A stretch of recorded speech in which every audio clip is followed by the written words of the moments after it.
Now we're actually going to write out a definition for what a limit is. So we're going to write out the definition for a limit, and we're going to start by saying, let f of x be a real valued function. So that's just a function where the domain is in the real numbers. Okay, so up to this point you probably haven't seen any functions whose domain are not in the real numbers, but we just like to be specific.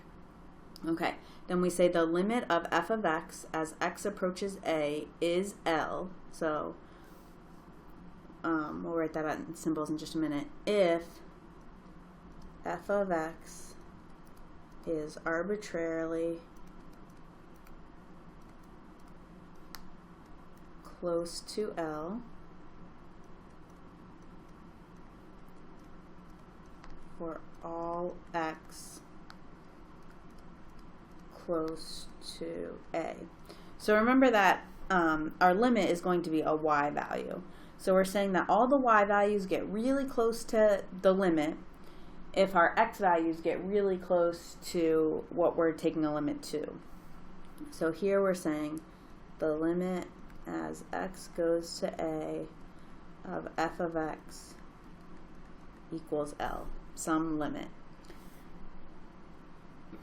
Okay, now here's a really important part about limits. So let me highlight this for you.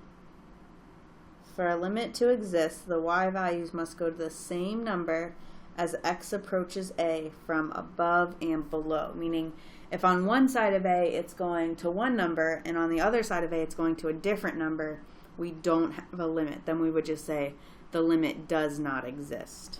Okay, so let me just write that for you. So we'd say otherwise the limit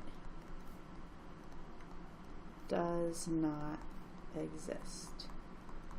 And sometimes we'll use DNE for does not exist. So let's just look at a couple of graphs and see what we mean again on the graph.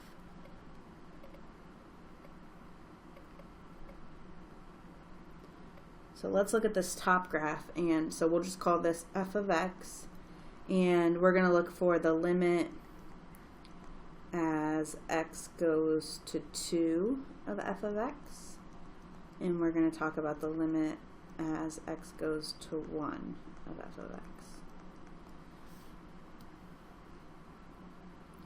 So if we're talking about the limit as x goes to 2, so here's 2 on the x-axis, so we're always talking about x-axis, and we're saying what do the y values as we get closer and closer to 2 from below and above. Okay, so we'd say, if we're thinking about 2 over here is to the left of 2. 2 is on the x-axis right there, and over here is to the right. So sometimes to the left we say below, and to the right we say above.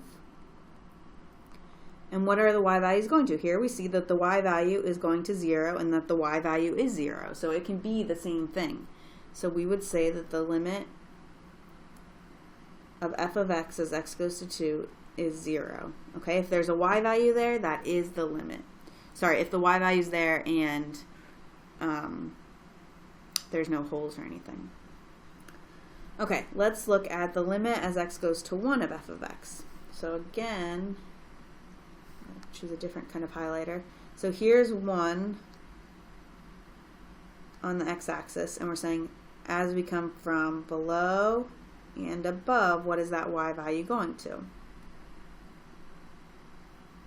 And we can see that that y value is getting closer and closer to -3. Now, even though there's a hole there, even though that y value doesn't exist, we still say the limit is -3. Okay. Now, here's one thing just to be aware of. Even if we had a dot somewhere else, like let's say there was a closed dot at -2, that was the y value there. That's not the limit. We still talk about what is the y value going toward. Okay, so it doesn't matter if there's something else instead of the hole somewhere at a different y value. Okay, let's look at this graph down below. We'll call this graph g of x. And let's find the limit as x goes to 0 of g of x. And let's talk about the limit as x goes to 1 of g of x. Okay, so if we're talking about 0, we know that's the y-axis. There's x equals 0.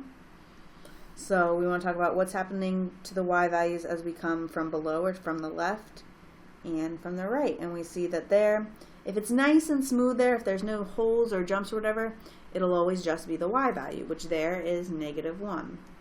So our limit as x goes to 0 of g of x is